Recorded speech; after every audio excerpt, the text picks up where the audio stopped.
ओम शांति। आज 24 नवंबर 2025 की ईश्वरीय मुरली सुनते हैं। आज बाबा ने कहा कि मीठे बच्चे, तुम्हारा यह टाइम बहुत बहुत वैल्यूएबल है, इसलिए इसे व्यर्थ मत गवाओ। पात्र को देखकर ज्ञान दान करो। बाबा कह रहे हैं कि आपका टाइम बहुत बहुत वैल्यूएबल है, कीमती है, तो इसे बर्बाद नहीं करना है। पात्र को देखकर ज्ञान दान करना है। अब हम सुनते हैं मुरली की मुख्य पॉइंट्स। पहला है गीत का अर्थ। बाबा ने कहा कि आज का गीत स्मरण कराता है कि हम आत्मा हैं, बेहद के बाप के बच्चे हैं। अभी अभी खुशी में आ जाते हैं, फिर अभी देह अभिमान से गम में चले जाते हैं। बाबा कह रहे हैं कि अभी अभी खुशी में आ जाते हैं, फिर तुरंत देह अभिमान के गम में आ जाते हैं।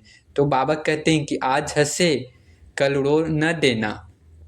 दूसरा पॉइंट से शांति कहाँ मिलती है। बाबा ने कहा कि मनुष्य शांति के लिए धक्के खाते हैं, पर शांति तीर्थों पर नहीं मिलती। आत्मा को मूल स्वरूप शांत है। घर मूल वतन भी शांति धाम है। तीसरा है आत्मा परमात्मा का सही परिचय। बाबा ने कहा कि आत्मा अविनाशी है और शरीर बदलता है। परम पिता शिव ही आत्माओं के बाप हैं, वही गीता का भगवान है। बेहद के बाप से ही सुख का वर्षा मिलता है। चौथा है ज्ञान का पहला पाठ। बाबा ने कहा कि अपनी पहचान, जब तक हम आत्मा हैं और शिव बाबा हमारा बाप है, नहीं समझेंगे तो आगे कुछ समझा नहीं सकेंगे। तो बाबा करें कि बाप का परिचय सबसे पहले और सबसे प्यार से देना है। सबसे पहले शिव बाबा का परिचय देना है और सबसे ज़्यादा प्यार से बताना है। पांचवा पॉइंट से वैल्यूएबल समय। बाबा ने कहा कि ज्ञान लेने वालों का समय बहुत मूल्यवान है, इसको फालतू में न गवाओ। पात्र को ज्ञान देना है और अपात्र से तर्क वितर्क नहीं करना है। मतलब कि जो समझना चाहे उसे ज्ञान देना है और जो बहस करे उसे ज्ञान नहीं देना है। तर्क वितर्क करे उसे ज्ञान नहीं करना है। बाबा करें छठा पॉइंट से राम राज्य और रावण राज्य।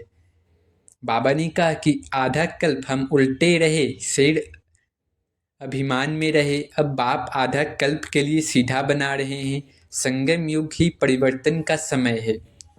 सातवां पॉइंट है याद का महत्व। बाबा ने कहा कि मुख्य मेहनत याद में है, माया यही में बाधा डालती है। बाप कहते हैं माँ में कम याद करो तो विकर्म विनाश होंगे। आठवां पुरानी दुनिया का अंत। सब आत्माओं को अंत में वापस जाना है, विनाश निश्चित है। सतयुग में वही आएंगे जो कल्प पहले आए थे, नंबरवार आएंगे। नौवां स्वदर्शन चक्र की समझ। बाबा ने कहा कि हम ब्राह्मण से देवता कुल में जाते हैं, 84 जन्मों का ज्ञान ही स्वदर्शन चक्र है, तो इसे बार बार बुद्धि में रिवाइज करनी है। स्वदर्शन चक्र। 10वां है नष्टो मोहा बनने का आदेश। बाबा ने कहा कि देह और देह के संबंधों से नष्टो मोहा बनना है। चलन बहुत मीठी देवी गुणों वाली हो। 11 है विकारों पर युद्ध। बाबा ने कहा कि यह गुप्त लड़ाई है रावण पर विजय की। क्रोध काम आदि पर कंट्रोल करना है। यह युद्ध सिर्फ संगम युग पर ही होता है। 12 है धन दान करना है, ज्ञान दान। जो आगे ज्ञान नहीं देते वे अपने लिए घाटा डालते हैं। बाबा करें कि ज्ञान का असली फल सेवा में दिखता है। तो बाबा ने यही कहा कि याद ही सबका आधार है, याद से ही पवित्र बनेंगे और सुख धाम के अधिकारी बनेंगे। अब धारणा पॉइंट से पहला है आत्म अभिमानी अवस्था की धारणा। बाबा ने कहा कि देह अभिमान छोड़कर आत्म अभिमानी बनने की प्रैक्टिस करनी है। यही सच्ची खुशी का मूल है। जितना आत्म अभिमानी बढ़ेगा उतना ही रोमांच चढ़ेगा। दूसरा है बाप का पाठ समझकर अचल अडोल रहना है। माया के तूफान आएंगे ही, पर डरना नहीं है। बाबा भी सबसे पहले इन तूफानों का फेस करते हैं। हम भी बाबा समान स्थिर रहना है। तीसरा है देही अभिमान से विकर्म न करना। बाबा ने कहा कि कर्मेंद्रियों से कभी कोई विकर्म न हो। हर संबंध में भाई भाई और भाई बहन का पवित्र दृष्टिकोण रखना है। चौथा है बाबा से वर्षा लेने का निश्चय रखना है कि हम शिव बाबा से स्वर्ग का वर्षा ले रहे हैं। इस निश्चय में रहकर रात दिन बाबा बाबा याद करते रहना है। अब नशा चढ़ाने वाले कुछ पॉइंट्स हैं। पहला है हम आधा कल्प के वारिस हैं। हम ही आधा कल्प तक स्वर्ग में राज करने वाले देवता बन रहे हैं। इस वरदानी नशे में रहना है कि हम ही देवता बन रहे हैं। दूसरा है बाबा खुद हमें पढ़ाते हैं।